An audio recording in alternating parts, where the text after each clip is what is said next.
1934년 6월 30일 SA의 가장 강력한 사람 중 한 명이 베를린에서 체포되어 재판 없이 몇 시간 뒤에 처형되었습니다. 그의 이름은 카를 에른스트였습니다. 그의 시신은 공동묘지에 묻혔습니다. 그의 아내는 그를 다시는 보지 못했습니다. 앤스는 중운사 지도자로 태어나지 않았습니다. 그의 삶은 베를린의 노동자 구역에서 시작하여 함부르크의 남성 매춘 지하 세계와 엘도라도 같은 클럽으로 이어졌습니다. 그곳에서 그는 3만 명이 넘는 남성을 지휘하는 베를린 브란덴부르크의 SA 수장으로 발돋움하게 한 인맥, 네트워크, 그리고 충성심을 구축했습니다. 앤스트 르임과의 친분은 그를 베를린 거리의 핵심 인물로 만들었고, 히틀러가 SA의 지도부를 제거하기로 결정했을 때 피할 수 없는 표적이 되었습니다. 왜 정권은 에른스트를 지워야만 했을까요? 어떤 비밀이 그를 히틀러에게 위협적인 존재로 만들었을까요? 베를린의 매춘부가 어떻게 제국의 반역자로 처형되었을까요? 숨겨진 기원, 함부르크와 금지된 사업. 1904년 9월 1일 베를린의 빌머스도르프 지역에서 칼 에른스트는 노동자 계급 가정에서 태어났습니다. 그의 아버지는 제국 기병대 베테랑으로 제국이 붕괴된 후에는 사설 경호원으로 일했습니다. 그의 어머니 마르타는 베르사유 조약의 무게로 독일 경제가 무너지는 동안 가정을 꾸려나갔습니다. 어린 시절 그는 빌머스도르프와 그루네발트의 초등학교에 다녔습니다. 앤스트는 학업적으로 두각을 나타내지는 않았지만 특별한 문제 없이 기초교육을 마쳤습니다. 초등학교를 마친 후 그는 1918년에서 1921년 사이에 상업견습 과정을 거치며 수출 무역 쪽으로 진로를 잡았습니다. 그가 노동시장에 진입한 것은 독일의 파괴적인 초인플레이션 시기와 일치했습니다. 1923년에는 임금이 몇 시간 만에 가치 없는 종이로 변했습니다. 오전에 임금을 받은 노동자들은 오후에 빵을 살 수 없었습니다. 에른스트와 같은 젊은이들은 안정적인 직업이 거의 완전히 사라진 경제에 갇히게 되었습니다. 이러한 불안정성은 그에게 임시직을 받아들이도록 강요했습니다. 상업직원, 은행 보조원, 임시비서, 그리고 베를린 호텔의 벨보이였습니다. 이 마지막 직업은 벨보이들이 방에 대한 특권적인 접근과 부유한 고객들과의 직접적인 접촉을 가졌기 때문에 중요했습니다. 그들은 성적 서비스를 필요로 하는 외국인 관광객, 사업가, 공무원들의 요구를 평가하며 손님과 매춘 네트워크 사이에 은밀한 중개인 역할을 했습니다. 젊고 키가 크고 운동선수 체격이었던 에른스트는 경제적 기회를 빠르게 파악했습니다.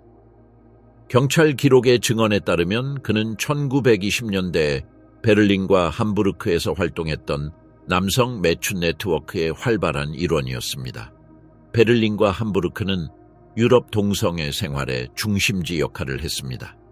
독일 형법 제175조는 동성관계를 범죄로 규정했지만 실제 적용은 지역 및 경제적 요인에 따라 달라졌습니다. 함부르크에서는 거대한 항구가 선원, 국제상인 관광객을 끌어들였고 이는 지속적인 수요를 창출했습니다. 베를린에서는 문화적 분위기가 남성 매춘이 비교적 보호받으며 운영될 수 있는 공간을 만들었습니다.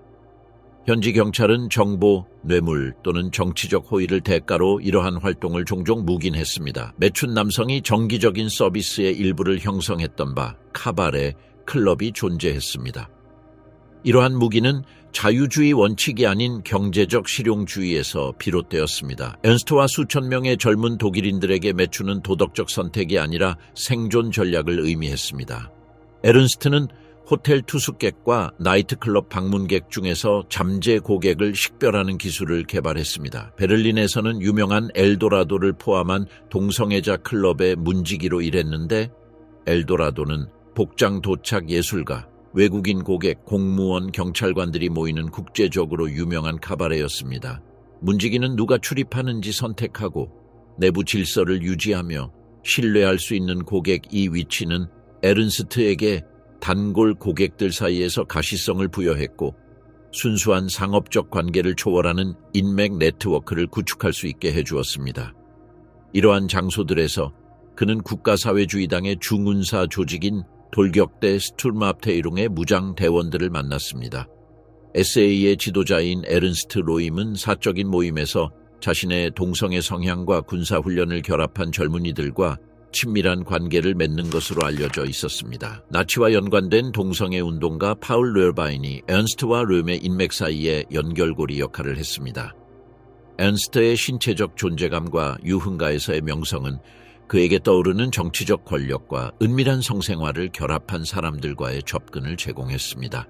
수천 명의 실업자 젊은이들이 생계를 찾아 끊임없이 대도시로 이동했습니다. 기차역, 항구 부두 근처, 그리고 서민 동네에서는 지역 및 국제적 수요에 부응하는 조직화된 남성 매춘 네트워크가 발달했습니다. 나이트클럽들은 법적 탄압으로부터 보호와 익명성을 제공하는 공간이었으며 선원, 관광객, 사업가, 그리고 경찰이 뒤섞였습니다. 이러한 사회적 혼합은 경제적 기회를 창출했지만 동시에 끊임없는 위험도 초래했습니다.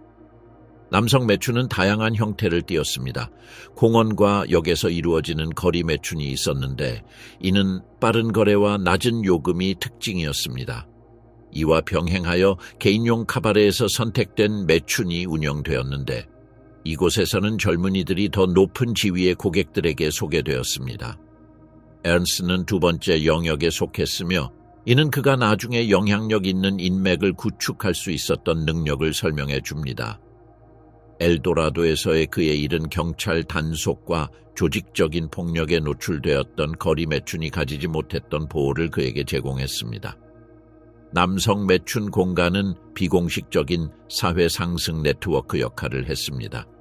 매력적인 젊은이는 사업가, 예술가, 정치인 그리고 공무원들과 접촉할 수 있었습니다. 에른스트에게 이 환경은 그의 미래 SA 경력으로 향하는 다리 역할을 했습니다. 친밀한 관계들은 중군사 조직에 통합될 개인적 충성 시스템의 구성 요소였습니다.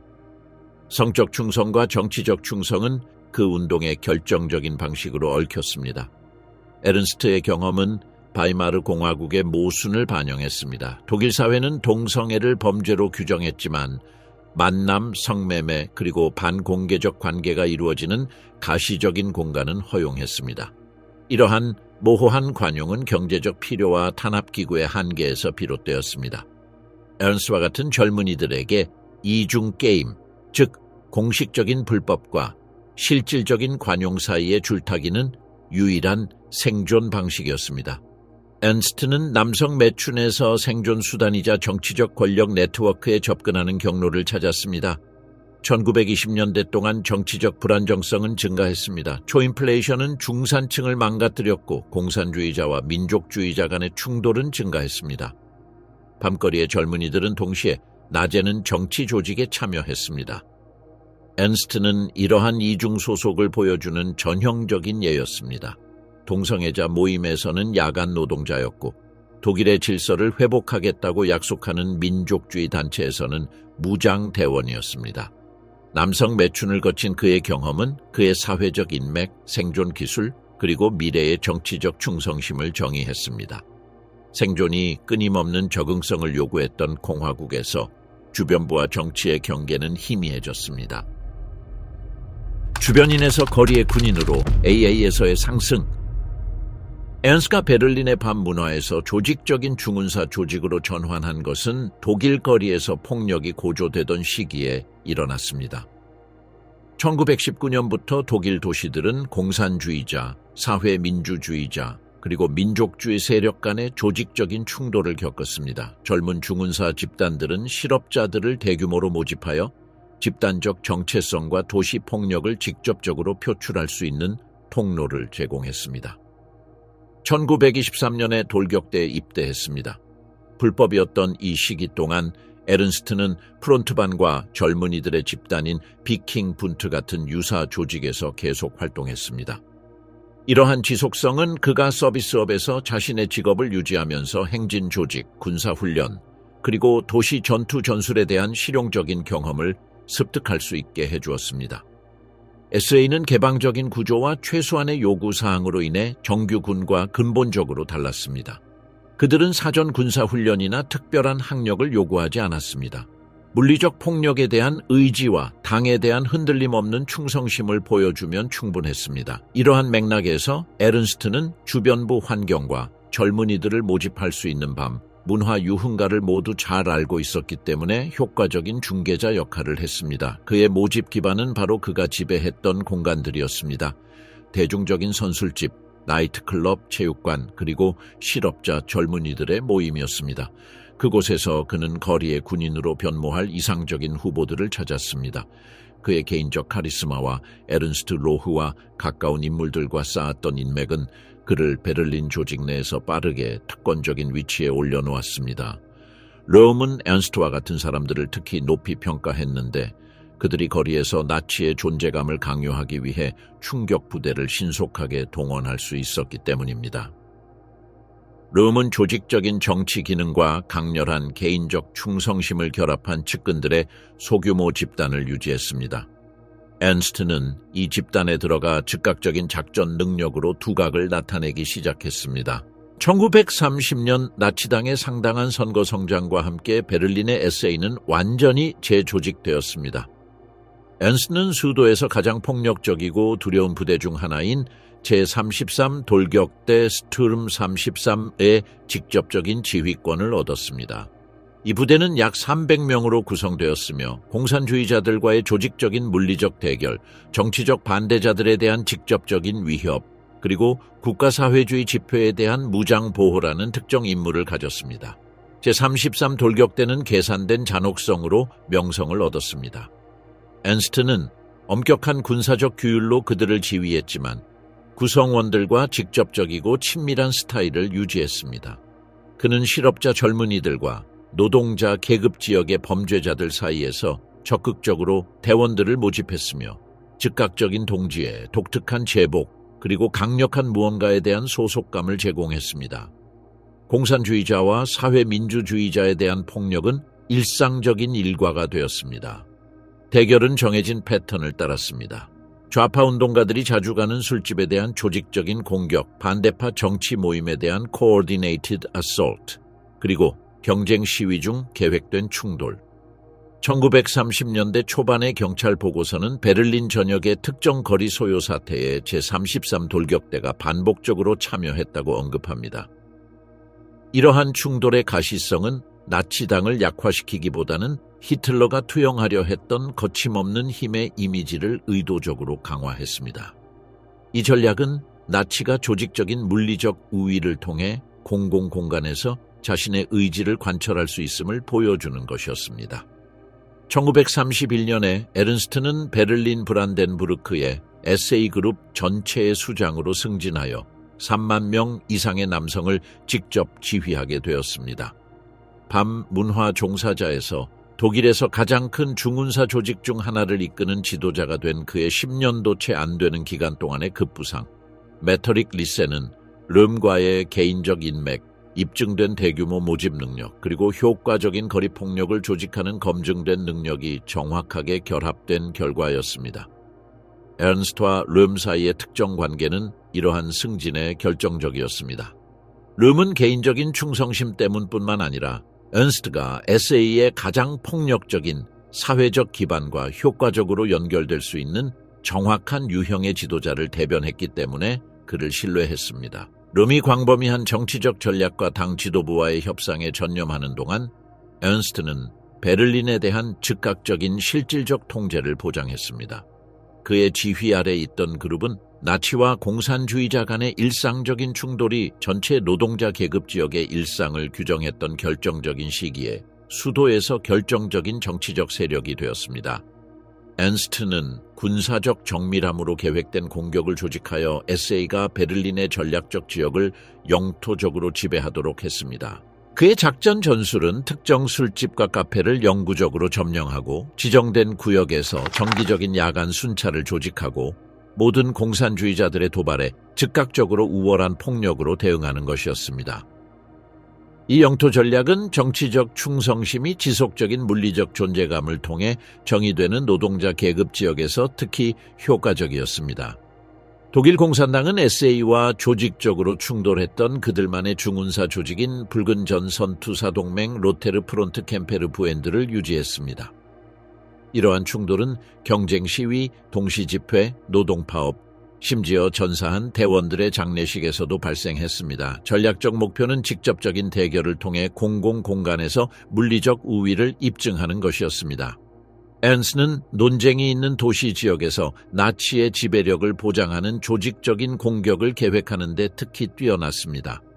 그의 부하들은 특정 신호 코드에 반응하고 효과적인 즉석 무기를 사용했으며 적대적인 경찰 관찰자들조차 감탄할 만큼의 동기화로 행동했습니다. 이러한 폭력적인 활동과 병행하여 에른스트는 로흐를 직접 둘러싼 동성애자 모임과의 개인적 친밀감을 유지했습니다. 비록 나치즘이 전통적인 게르만 도덕에 대한 담론을 공개적으로 홍보했지만 실제로는 많은 SA 지도자들이 사적인 동성애 환경에서 상대적인 관용 속에서 살았습니다. 에른스트에게 이중세계는 모순이 아니라 상호 보완적이었습니다. 낮의 정치적 폭력과 밤의 동성애적 사교성은 전통적인 범주를 초월하는 개인적 충성 시스템을 통해 상호 강화되었습니다. 그의 성공은 명백한 갈등 없이 두 환경 모두를 탐색하는 그의 능력에 달려 있었습니다. 1932년 경제위기가 심화되고 실업률이 사상 최고치를 기록하면서 베를린 SA는 기하급수적으로 성장했습니다. 일자리를 잃은 수천 명의 젊은이들이 규칙적인 식사, 독특한 유니폼, 그리고 조직적인 동료애를 찾아 매일 입대했습니다. 에른스트는 지역 술집에서 개인적으로 부하들과 어울리면서도 동시에 대규모 작전을 군사적으로 효과적으로 지휘할 수 있는 접근 가능한 지도자로 인식되었습니다. 가장 공격적인 부대의 조직가로서의 그의 명성은 독일 전역의 나치 당원들에게 필수적인 참조인물이 되었습니다. 다른 도시의 대표단들은 제33 돌격대의 전술을 연구하고 지역 영토에 적용하기 위해 베를린을 방문했습니다. 폭력은 1932년 여름 피해 7월로 알려진 시기의 최고조에 달했으며 이 시기에 베를린에서만 공산주의자와 나치 간의 충돌로 수백 명이 사망하거나 부상을 입었습니다. 에른스트의 직접적인 지휘 아래 있던 제33 돌격대는 가장 치열한 전투의 중심에 있었습니다. 경찰은 노동조합 본부 공격과 베딩, 웨딩 및 노이쾰른 느켈과 같은 노동자 계급 지역에서의 무장 충돌에 대한 구체적인 참여를 문서화하는 상세한 보고서를 작성했습니다. 이 보고서들은 정교한 군사 전술, 정확한 시간 조정, 그리고 경쟁 집단의 능력을 능가하는 효과적인 즉석 무기 사용을 묘사했습니다.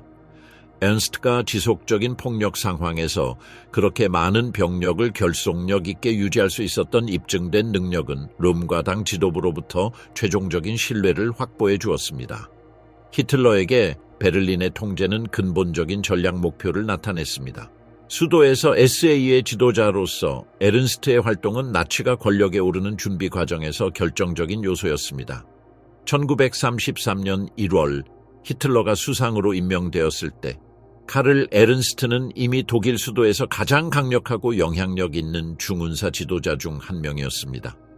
베를린에 대한 그의 영토적 지배와 수천 명의 무장 남성을 동원할 수 있는 능력은 AA 내에서의 그의 공식적인 직위를 초월하는 실질적인 권력의 위치에 그를 두었습니다. 에 대한 음모, 히틀러 라이히스베르, 그리고 로흐에 대한 두려움. 1933년 1월 히틀러가 수상으로 임명된 후 그의 권력 공고화는 나치 운동 내부에서 예상치 못한 긴장을 야기했습니다. 거리를 장악하고 반대자들을 위협하는 데 결정적인 역할을 했던 AA는 새로운 정권의 핵심 부문에서 문제로 인식되기 시작했습니다. 1934년까지 SA는 독일 전역에서 약 300만 명의 회원을 보유하고 있었으며 베르사유 조약에 의해 10만 명으로 제한된 정규군보다 훨씬 많았습니다. 에른스트럼은 SA를 전통적인 군대를 완전히 대체할 미래의 민병대의 핵심으로 구상했습니다. 그는 내부 연설에서 국가사회주의 혁명이 공식적인 정치 권력 장악에서 멈출 수 없다고 반복해서 주장했습니다. 그는 AA가 국가의 주요 군대로 라이히스베어를 완전히 대체하는 것을 포함하는 변혁적인 두 번째 단계를 요구했습니다. 이러한 입장은 전문군 지휘관들에게 즉각적인 경보를 울렸습니다. 라이히스베어는 수적으로 제한되었지만 독일에서 가장 응집력 있고 기술적으로 준비된 기관이었습니다. 그들의 장군들은 대규모 민병대로 자신들을 대체하려는 시도는 독일 군사기구의 붕괴와 진지한 전쟁 수행 능력의 영구적인 상실을 의미할 것이라고 확신했습니다. 베르너 폰 블롬베르그와 베르너 폰 프리츠와 같은 장군들은 히틀러에게 군대의 새로운 정권에 대한 충성심은 로움의 야망을 억제하는 것에 전적으로 달려있다고 직접적으로 전달했습니다.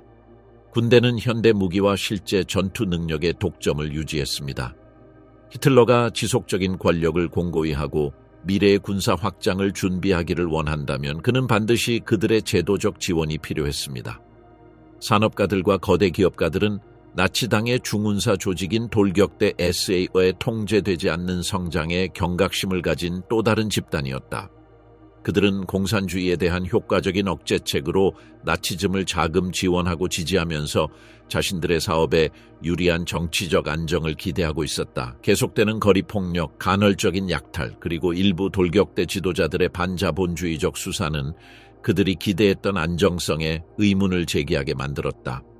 돌격대 대장이었던 로엠과 급진적인 돌격대 세력들은 부의 재분배와 계급 특권의 철폐를 요구하는 두 번째 혁명을 주장하며 명백하게 반자본주의적인 담론을 유지했다. 이러한 언어는 나치의 부상에 상당한 자원을 투자했던 사람들을 깊이 불안하게 했다. 프리츠 티센과 같은 영향력 있는 산업가들은 정부가 돌격대의 권력을 줄이고 예측 가능한 경제 질서를 보장하도록 적극적으로 압력을 가했다. 히틀러는 모순된 충성심 사이에 갇혀 있었다. 돌격대는 거리에서 나치의 존재감을 과시하고 정치적 라이벌들을 체계적으로 위협함으로써 그의 정치적 성공에 중요한 역할을 해왔다. 게다가 로엠은 초기부터 함께했던 동지로 수년간 개인적인 관계를 유지하고 있었다. 그러나 히틀러는 군대, 기업가, 국가 관료 등 전통적인 엘리트 집단에 맞서 권력을 공고히 해야 했다. 1933년부터 히틀러는 돌격대와의 전략적 거리를 두기 시작했다. 그는 미래의 군사적 확장을 위해 군대가 필요했고 정권의 경제를 유지하기 위해 산업가들이 필요했다. 그에게 주어진 과제는 로엠의 권력을 자신의 운동을 불안정하게 만들지 않는 방식으로 무력화시키는 것이었다. 조직의 힘을 확신한 로엠은 계속해서 정규군을 돌격대 AA에 통합할 것을 요구했다. 내부 회의에서 그는 진정한 혁명이 아직 남아있으며 돌격대가 이를 실현할 역사적 도구라고 주장했다.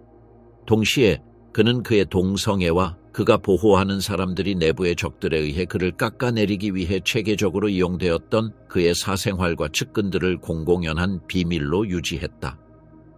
돌격대 내부의 음모에 대한 소문은 1934년 초 몇 달 동안 집중적으로 퍼지기 시작했다. 군정보부와 보안경찰의 보고서는 로엠을 히틀러를 내부 쿠데타로 축출하려는 직접적인 위협으로 묘사했다. 많은 보고서가 의도적으로 사실을 과장했지만 이는 총리에게 결정적인 조치를 취하도록 압력을 가하는 데 사용되었다. 돌격대와 경찰기관을 지휘했던 하인리히 히물러와 라인하르트 하이드리히는 로엠과 그의 주요 협력자들의 활동에 대한 문서를 체계적으로 작성하기 시작했다.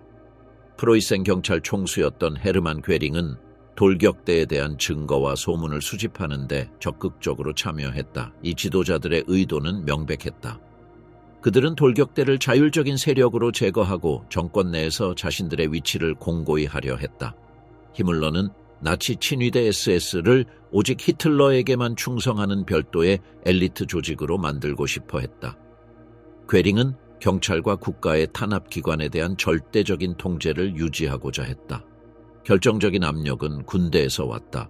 1934년 6월에 히틀러는 만약 돌격대가 군대 흡수 요구를 계속한다면 독일 국방군이 재무장 계획을 받아들이지 않을 것이며 나치 국가에 종속되지도 않을 것이라는 공식적인 경고를 받았다. 어떠한 확장 계획에도 절대적으로 필요한 군대의 충성은 로엠의 권력을 제거하는 것에 명시적으로 달려 있었다. 동시에 기업들의 불만과 당 내부의 반대 역시 체계적으로 증가했다. 히틀러는 돌격대를 현재 위치에 두는 것이 정권의 공고화를 위한 결정적인 세력들의 지지를 잃을 위험을 의미한다는 것을 깨달았다. 1934년 봄 동안 돌격대를 무력화하기 위한 작전이 세심하게 준비되었다. 히물러와 하이드리히는 로엠을 히틀러에 대항하는 적극적인 음모가로 묘사하는 조작된 보고서를 제공했다. 괴링은 자신의 경찰 병력을 공동작전에 투입할 수 있도록 했다. 몇 주간의 망설임 끝에 히틀러는 폭력적인 숙청이 전략적으로 필요하다는 것을 받아들였다. 이 결정은 공개적으로 발표되지 않았지만 히틀러에게 충성하는 세력들 사이에서 비밀리에 조율되었다. 1934년 5월과 6월 사이에 위험하거나 잠재적으로 불충한 것으로 간주된 돌격대 지도자들의 상세한 명단이 작성되었다. 르엠과 그의 주요 협력자들은 즉각적인 우선 목표로 지목되었다. 작전 계획은 르엠과 그의 주요 사령관들을 저항할 수 없는 상황에서 체포할 수 있는 회담으로 유인하는 것이었다. 한편 베를린과 다른 주요 도시들에서는 SS와 경찰이 중간 지휘관들을 동시에 제거하여 조직을 완전히 와해시킬 예정이었다. 히틀러는 바이에른주 바트비스제에 있는 한젤바우어 호텔에서 렘과 돌격대 지도부의 회담을 계획했다. 회담은 6월 말로 예정되어 있었다. 렘은 그곳에서 히틀러와 직접 군사 재편 계획에 대해 논의할 수 있을 것이라고 확신했다. 그는 이 회담이 자신의 체포와 이후 처형에 이용될 것이라는 사실을 전혀 알지 못했다. 이와 동시에 괴링은 베를린에서 경찰 병력을 조정하여 수도의 돌격대 지도자들에 대해 동시에 행동하도록 했다. 우선 목표로 지목된 이름들 중에는 베를린 브란덴부르크 돌격대 책임자였던 카를 에른스트가 있었는데 그의 지역적 영향력 때문에 작전의 핵심 표적이 되었다. 1934년 6월 마지막 주 동안 지도부 내에서는 정치적 긴장감이 뚜렷하게 느껴졌다. 음모에 대한 상반된 소문들이 독일 전역에 퍼졌다. 렘은 자신의 조직적 힘에 대한 자신감을 유지했다. 히틀러는 결정적인 행동의 정확한 시점을 준비하면서 공개적으로 침묵을 지켰다. 보이지 않는 쿠데타 카를 에른스트의 체포와 처형. 1934년 6월 29일 히틀러가 훗날 장검의 밤으로 알려지게 될 숙청을 실행하기 하루 전 카를 에른스트는 고조되는 정치적 긴장과는 완전히 무관한 개인적인 상황에 처해 있었다. 그는 최근 베를린 출신의 젊은 여성과 결혼했고 카나리아 제도로 신혼여행을 계획하고 있었다. 부부의 계획은 베를린에서 기차를 타고 브레멘 항구로 가서 그곳에서 마데이라행 대서양 횡단 여객선에 승선하는 것이었다. 에른스트는 1등석표를 예약했고 돌격대 부하들에게 몇 주 동안 자리를 비울 것이라고 알렸다. 그의 기분은 낙관적이었고 자신의 안전에 대한 걱정의 기미를 보이지 않았다.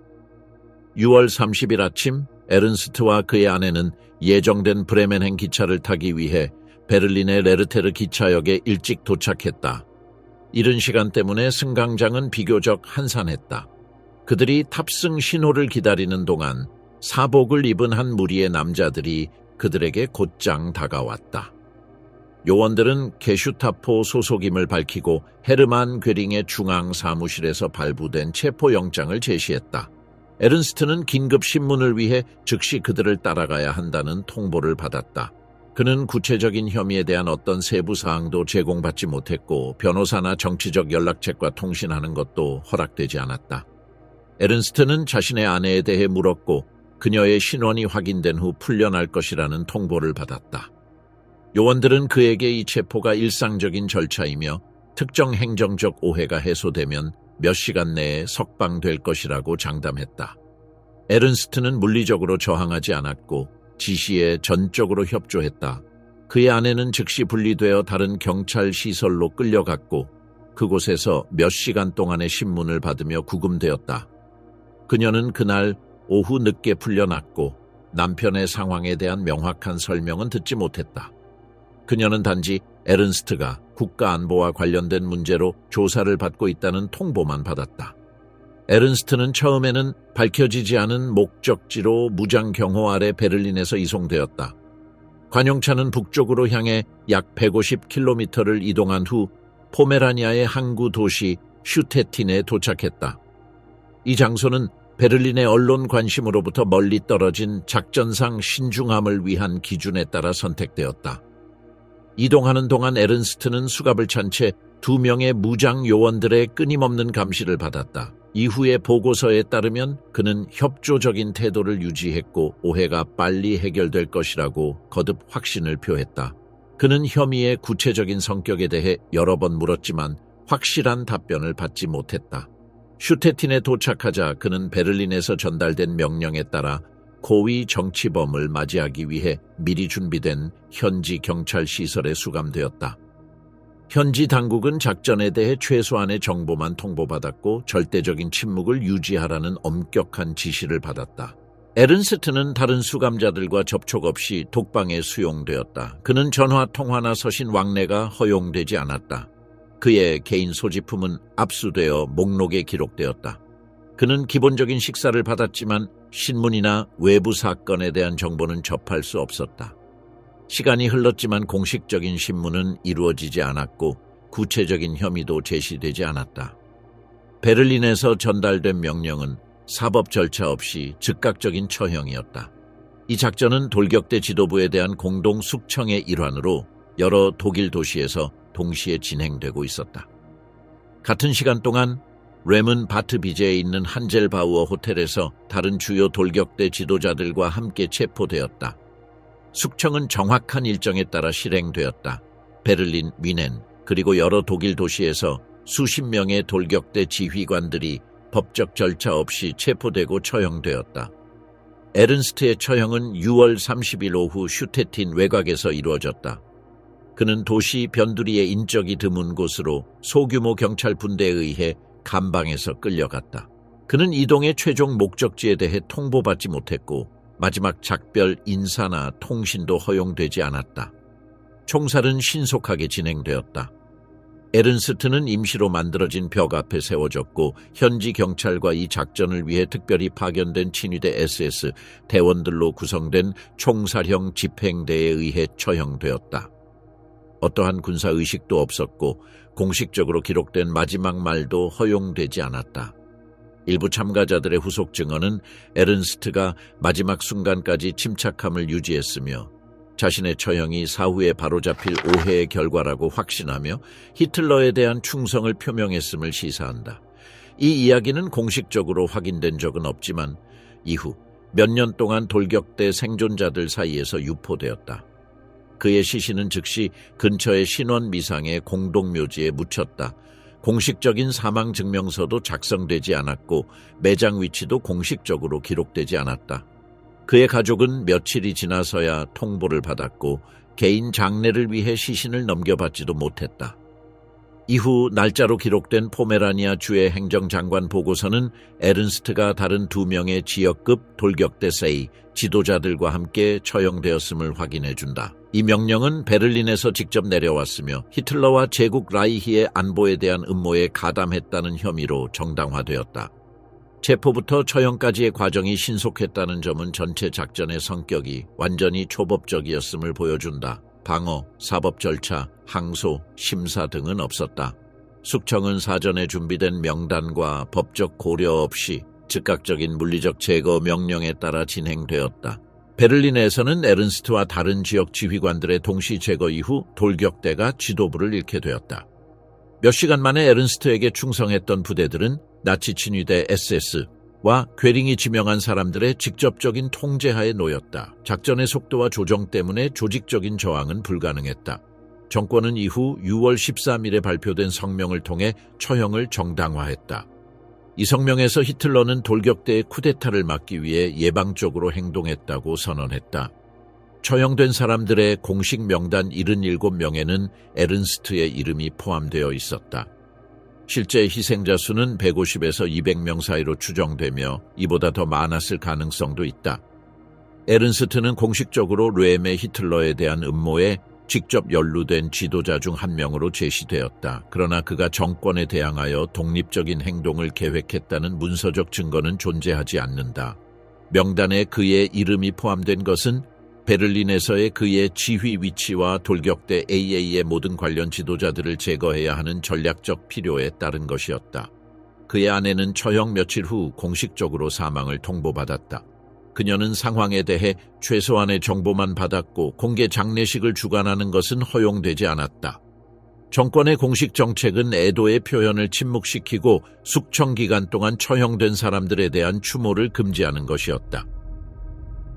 총체적 숙청, 제국에서 제거된 적들. 1934년 6월 30일의 숙청은 돌격대 SH 지도자들에게만 국한되지 않았다.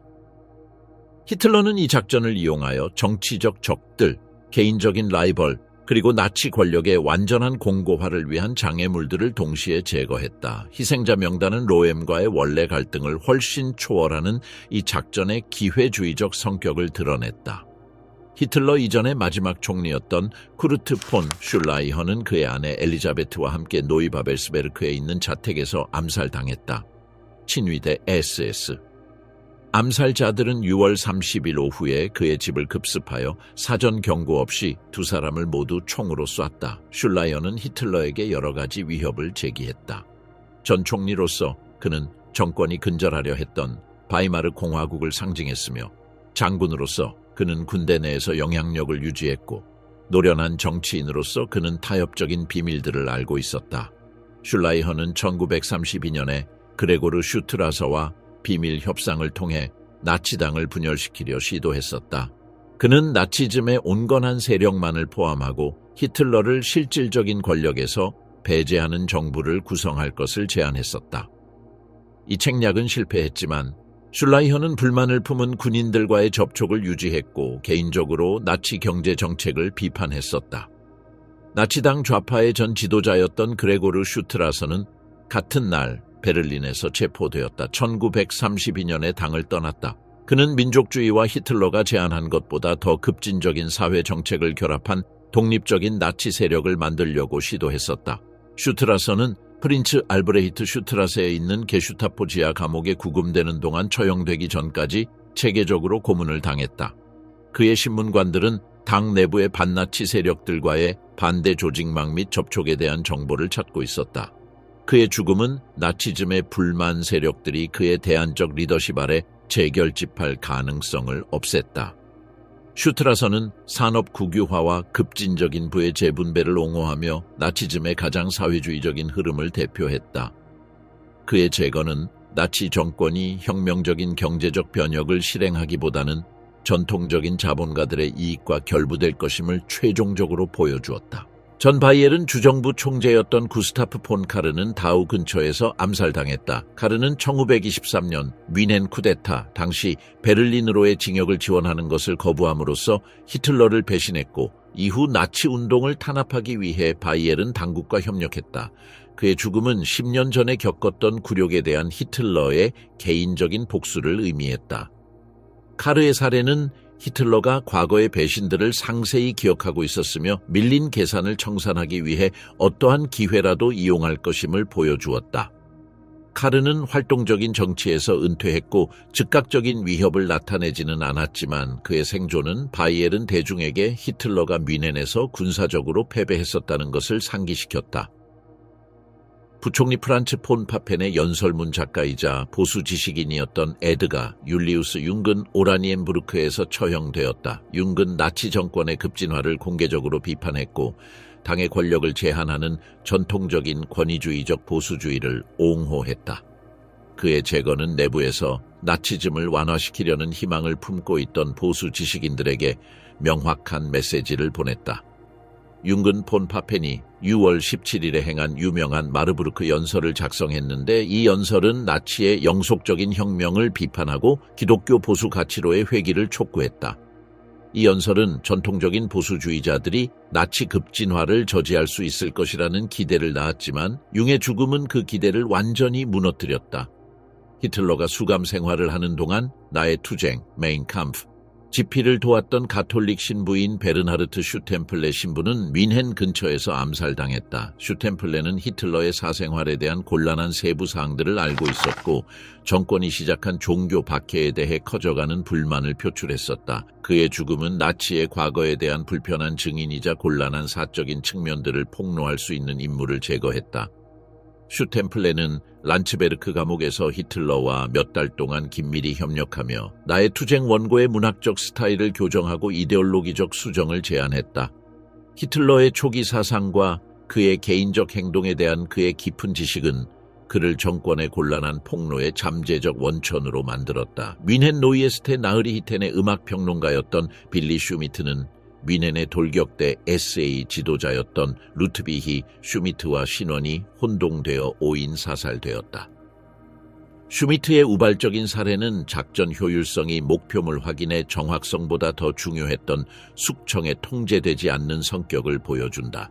슈미트의 죽음은 공식적으로 실수로 인정된 적이 없으며 그의 가족은 실제 상황을 공개적으로 언급하지 않는다는 조건으로 조용히 금전적 보상을 받았다. 이 사례는 정권이 작전상 실수를 인정하기보다는 무고한 사람들을 제거할 의향이 있음을 입증했다. 가톨릭 활동가이자 교통부 공무원이었던 에리히 클라우제너는 베를린에 있는 그의 사무실에서 암살당했다.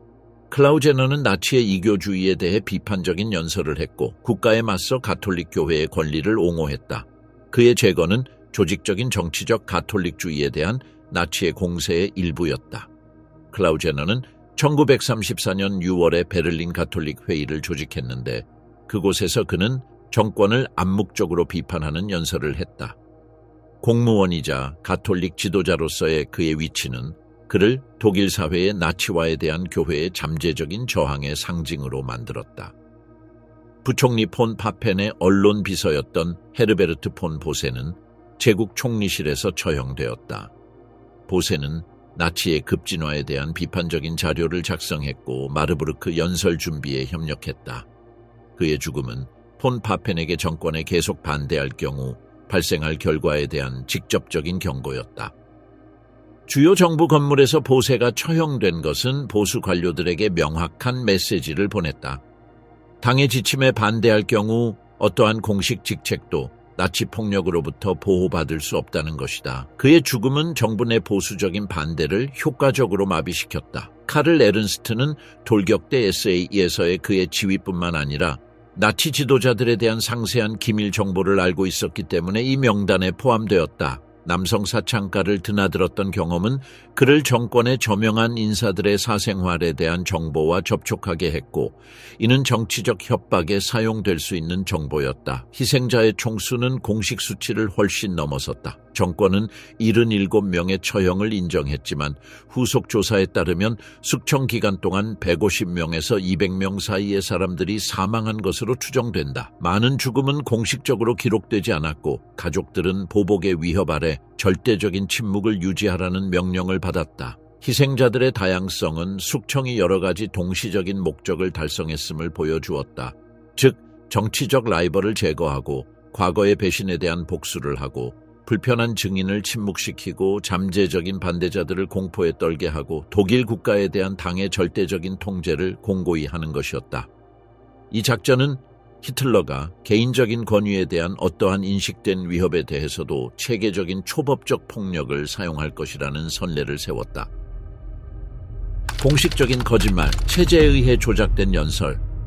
6월 30일의 숙청을 위한 희생자 명단 작성 과정은 나치 작전의 세심하고 기회주의적인 본질을 드러냈습니다. 몇 주 전부터 하인리히 히물러와 라인하르트 하이드리히는 여러 출처로부터 이름 수집을 조율했습니다. 친위대 SS 받는 잠재적인 정치적 적, 당 내부의 경쟁자, 그리고 체제에 문제가 있다고 여겨지는 인물들에 대한 상세한 파일을 보관하고 있었습니다. 포함 기준은 즉각적인 정치적 고려에 따라 다양했습니다. 어떤 이름들은 직접적인 군사적 위협을 나타내기 때문에 추가되었고 다른 이름들은 타협을 불러올 정보를 가지고 있기 때문에 그리고 여러 다른 이름들은 개인적인 복수심 때문에 추가되었습니다. 헤르만 괴링은 프로이센의 반대자들을 기여했고 한편 친위대 SS의 지역 사령관들은 지역 후보자들을 제공했습니다. 히틀러는 총리부에서 열린 비밀 회의 동안 명단을 직접 검토했습니다. 이후의 증언들은 그가 과거의 배신을 기억하거나 미래의 문제들을 예상하며 순간적인 충동에 따라 이름을 삭제하거나 추가했던 회의들을 묘사했습니다. 루돌프 헤스는 당 기관들 사이의 정보를 조율하며 게슈타포의 보고서와 친위대 SS의 보고서들을 중앙 집중화했습니다.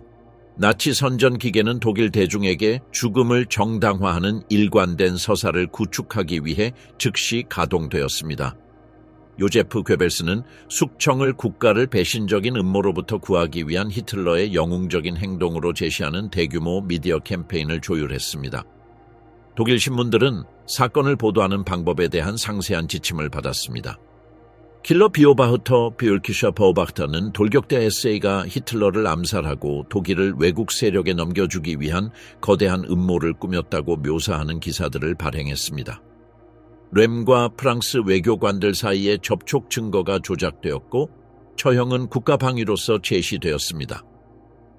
데어 앙그리프 디 앙리프는 도덕적 측면에 집중하여 처형된 지도자들의 성적 타락을 비난했습니다. 상세한 기사들은 동성애 난교와 재정적 부패를 묘사하며 개인적인 부도덕과 정치적 배신 사이의 연결을 확립했습니다. 지역 언론은 메시지를 지역 청중에 맞게 조정했습니다. 바이에른에서는 카르에 대한 복수가 강조되었고 프로이센에서는 공화주의적 요소들의 제거가 강조되었습니다. 독일 라디오는 아나운서들이 대규모 청중에게 음모를 설명하는 특별 프로그램을 방송했습니다. 음모자들의 가상 비밀 회의가 극화되었고 렘이 쿠데타 계획에 연루되었음을 암시하는 위조된 편지들이 낭독되었습니다. 이 방송들은 동시에 수백만 독일 가정에 도달했습니다. 포스터와 전단지가 독일 도시들을 가득 채웠고 렘을 퇴폐적인 배신자로 묘사하는 캐리커처를 보여주었습니다. 이 도상학은 동성애의 상징들과 국가 배신의 이미지를 결합하여 성적 일탈과 정치적 불충 사이의 연관성을 강화했습니다. 이 이미지들은 공공장소에 대량으로 배포되었습니다. 공식적인 거짓말, 체제에 의해 조작된 연설 숙청에 대한 국제적인 반응은 즉각적이었고 대부분 부정적이었습니다. 영국 언론은 그 사건들을 중세 야만주의로의 회기로 묘사했습니다. 런던의 더 타임즈는 히틀러를 역사적 폭군들과 비교하고 독일 문명에 의문을 제기하는 사설들을 실었습니다. 더 맨체스터 가디언은 살인들을 반대자들의 체계적인 제거로 비난했습니다. 프랑스 신문들은 숙청을 나치 체제의 위험성을 확인하는 것으로 제시했습니다. 르피가로는 독일 정부의 불안정성과 유럽 안보에 대한 함의에 대한 상세한 분석을 발표했습니다. 프랑스 언론은 그 사건들을 외교적으로 이용될 수 있는 내부적 약점의 신호로 해석했습니다. 미국 언론은 나치 방식에 대한 경각심을 표명했습니다. The 뉴욕타임스는 체제의 잔혹성에 대한 광범위한 보도를 실었고 독일에 대한 유화 정책의 의문을 제기했습니다. 타임 매거진은 그 사건들의 표지를 할애하며 히틀러를 스탈린과 비교할 만한 피에 굶주린 독재자로 묘사했습니다. 외국 정부들은 외교적 우려로 응답했습니다. 영국 외무부는 초법적 방식에 대해 공식적인 우려를 표명하고 양국 관계에 대한 함의에 대해 경고했습니다. 프랑스는 군축 협상에서 입장을 강화하고 방어 동맹을 강화하는 것을 고려했습니다. 공식적인 거짓말, 체제에 의해 조작된 연설 미국은 점차 외교적 거리를 두게 되었고 국무부 관리들은 국제적 약속에 대한 독일의 신뢰성에 대해 사적으로 의구심을 표명했습니다. 루즈벨트 행정부는 나치 체제에 대한 정책을 재평가하기 시작했습니다. 국제연맹은 그 사건들을 공식적으로 논의했고 대표단들은 문명화된 원칙들의 위반에 대한 우려를 표명했습니다. 구체적인 조치들은 채택되지 않았지만 숙청은 독일의 점진적인 국제적 고립에 기여했습니다. 즉각적인 경제적 결과는 엇갈렸지만 중요했습니다. 국제 금융시장들은 독일의 정치적 불안정성에 신경질적으로 반응했습니다.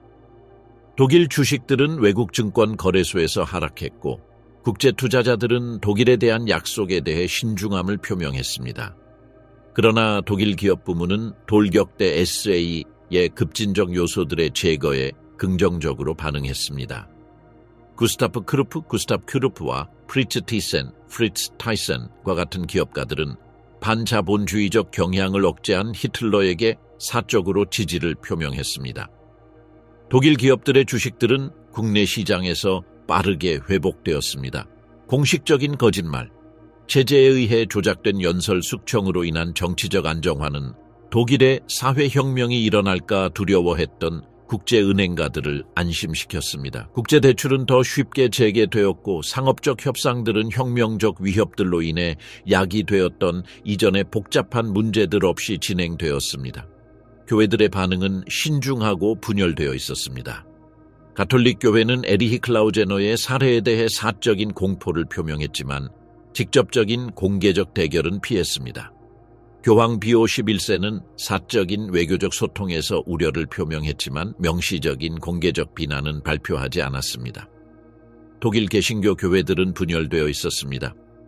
나치즘에 동조하는 독일 기독교인들은 필요한 도덕적 숙청으로서 숙청을 지지했습니다. 체제에 반대하는 고백교회는 사적인 염려를 표명했지만 공개적인 보복을 두려워했습니다. 디트리히 본회퍼 목사는 살인들을 비난하는 사적인 편지들을 썼습니다. 국제적인 종교 지도자들은 그들의 비판에 있어 더 직접적이었습니다. 캔터베리 대주교는 나치 방식에 대한 공포를 표명하고 기독교와 나치즘 사이의 양립 가능성에 의문을 제기했습니다. 미국 종교단체들은 항의 예배와 기도 캠페인들을 조직했습니다. 숙청은 미래의 나치 작전들을 위한 중요한 선례를 세웠습니다. 그것은 체제가 국제적인 반응에 관계없이 필요하다고 간주할 때 대규모의 초법적 폭력을 사용할 것임을 증명했습니다. 또한 그것은 논란이 많은 행동들을 국내 청중에게 정당화하는 데 있어 조율된 선전 캠페인의 효과를 보여주었습니다. 카를 에른스트의 구체적인 사례는 돌격대 SA의 음모에 대한 일반적인 서사 속에서 길을 잃었습니다. 매춘부로서의 그의 과거는 도덕적 타락의 한 예로서 선전에서 간략하게 언급되었지만 그의 개인적인 이야기는 특별한 주목을 받지 못했습니다. 그의 죽음은 그의 삶의 특정 측면에 대한 언급 없이 음모자에 대한 정당한 제거로서 제시되었습니다. 분홍색 삼각형, 박해 속의 동성애. 에른스트와 돌격대 SA 지도부의 제거는 나치 체제의 성정책에 급진적인 변화를 가져왔습니다. 1934년까지 동성애는 돌격대 SA의 특정 부문 내에서 상대적으로 용인되었는데 로엠과 그의 측근들의 공공연한 관계가 운동의 내부적 균형의 일부를 형성했습니다. 이 실용적인 관용은 6월 숙청 이후 완전히 사라졌습니다. 하인리히 히물러는 동성애를 인종국가에 대한 직접적인 위협으로 이데올로기적으로 제정해야 하는데 즉시 주도권을 잡았습니다. 그의 절대적인 통제해에 있는 친위대 SS는 동성애가 아리아인 공동체에 대한 생물학적 배신이자 필요한 인종 재생산에 대한 근본적인 장애물로 분류되는 정책을 시행했습니다. 이미 19세기부터 동성애 관계를 범죄로 규정했던 형법 175조는 1935년에 상당히 강화되었습니다. 새로운 법령은 남성들 사이에서 객관적으로 음란한 것으로 간주되는 모든 행위를 포함하도록 법적 정의를 확장하여 특정 침투를 증명할 필요성을 없애고 최소한의 정황 증거에 기반한 유죄 판결을 허용했습니다. 이러한 법적 확대는 경찰 박해의 체계적인 강화와 일치했습니다. 이후 수년간 수천 명의 남성들이 동성애와 관련된 혐의로 체포되었습니다. 급습은 정보원, 불시 가택 수색, 그리고 알려진 만남 장소에 대한 체계적인 감시를 이용하여 세심하게 조직되었습니다. 히물러는 1936년에 동성애와 낙태 퇴치를 위한 제국중앙청 라이크센트랄의 세수야리 베캠풍 대 호모섹수알리텟 und Abtreibung을 설립했는데 이는 전국적인 탄압을 조율하는 중앙집중식 기관이었습니다. 이 사무실에서 광범위한 블랙리스트가 작성되었고 지역 간 경찰 작전이 조율되었으며 독일 전역의 동성애 네트워크에 대한 체계적인 문서 작업이 개발되었습니다. 박해는 민간인에게만 국한되지 않고 군인, 공무원, 교사 및 권위 있는 위치에 있는 모든 사람들에게 집중적으로 확대되었습니다. 단순한 고발이나 의심만으로도 조사가 시작되었으며 이는 종종 직업적 몰락, 투옥 또는 강제 수용소로의 추방으로 이어졌습니다. 수용소로 추방된 동성애자들은 식별 표시로 분홍색 삼각형을 달았습니다.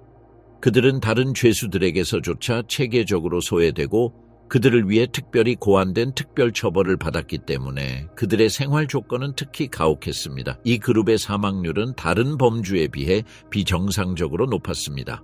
수감된 동성애자들을 대상으로 호르몬 전환 시도와 외과적 거세와 같은 의학 실험이 수행되었습니다. 이러한 절차는 사회 전체에 광범위하게 적용될 수 있는 동성애 치료 방법을 개발하기 위한 과학 연구로 제시되었습니다. 1934년 이후의 변화는 이 체계적인 과정에 결정적이었습니다. 로엠과 에른스트와 같은 인물들의 제거는 동성애가 본질적으로 정치적 배신을 구성한다는 역사적 정당화 역할을 했습니다. 공식 선전은 영구적으로 동성애를 음모, 부패, 그리고 국가에 대한 불충과 연관시켰습니다. 이러한 연관성은 우연이 아니라 전략적이었습니다.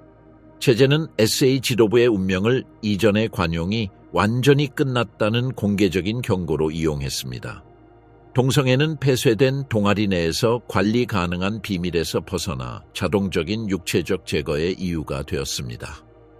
SA는 숙청 이후 완전히 재편되었습니다. 새로 임명된 지도자들은 체제의 성적 이상에 대한 절대적인 복종을 증명해야 했고 그들의 사생활에 대한 지속적인 감시를 받아야 했습니다. 동성애 행동에 대한 어떠한 의심도 즉각적인 해임과 종종 체포로 이어졌습니다.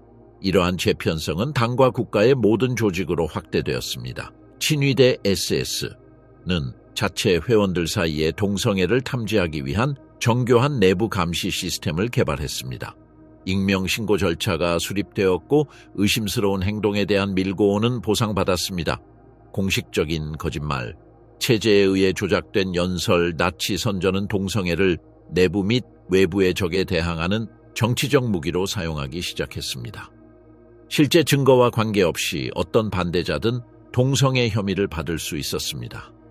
이 전술은 혐의만으로도 평판을 파괴하고 박해를 정당화하는 데 충분했기 때문에 특히 효과적이었습니다. 에른스트의 종말에 대한 상징성은 체제 내에서 여러 가지 의미를 획득했습니다. 남성 매춘에서 돌격대 AA 내 권력 지위까지 그의 상승, 그리고 그의 갑작스러운 제거는 상승을 용이하게 했던 특징들이 나중에 제거의 이유가 되었음을 보여주었습니다. 에른스트의 처형은 공개적으로 동성애에 대한 처벌이 아니라 정치적 음모자 제거로 제시되었습니다. 그러나 당 내부에서는 그의 알려진 동성애가 그의 타고난 배신에 대한 설명과 그의 사후 제거를 정당화하는 데 사용되었습니다. 1933년과 1945년 사이에 약 10만 명의 남성들이 형법 175조와 관련된 혐의로 체포되었습니다. 이 중 약 5만 명이 공식적인 유죄 판결을 받았습니다. 5천 명에서 15,000명이 강제 수용소로 추방되었고 그곳에서의 특정한 수용 조건으로 인해 대규모 사망자가 발생했습니다. 공식적인 거짓말, 체제에 의해 조작된 연설, 1934년 이전 기간과의 대조는 변혁을 이해하는 데 근본적입니다. 나치 운동의 초기 몇 년 동안 램과 에른스트와 같은 인물들의 동성애는 실용적인 이유로 알려졌지만 용인되었습니다. 숙청 이후 바로 그 특성은 역으로 피할 수 없는 배신의 증거가 되었습니다. 에른스트의 제거는 상징적으로 동성애자들이 나치 조직 내에서 영향력 있는 위치를 차지할 수 있었던 시대의 종식을 알렸습니다. 그의 개인적인 운명은 체제가 실용적인 관용에서 국가 정책으로서의 체계적인 박해로 전환하는 것을 구체화했습니다. 1934년 이후 나치 담론에서 동성애는 전적으로 적들에 대항하여 사용되는 낙인으로 등장했습니다. 음모를 꾸미는 동성애자의 이미지는 내부 배신과 인종적 순수성에 대한 위협을 설명하는 체제의 신화 속에 영구적으로 자리 잡았습니다. 하인리히 히물러는 동성애에 대한 억압을 규율과 사회 통제의 중심 메커니즘으로 사용하여 친위대 SS를 점차 엘리트 집단으로 공고히 했습니다. 박해는 체계적으로 정치적 전투원들을 넘어 민간인, 직원, 군인들을 포함하도록 확장되었습니다. 최소한의 의심만으로도 삶을 완전히 파괴할 수 있었습니다. 동성애는 나치 체제 내에서 절대적인 금기가 되었습니다. 카를 에른스트의 이름은 공식 기록, 당 출판물, 그리고 운동의 집단적 기억에서 사라졌습니다. 그의 물리적인 제거는 그의 존재를 나치즘의 공식 역사에서 지워버리는 상징적인 제거를 동반했습니다.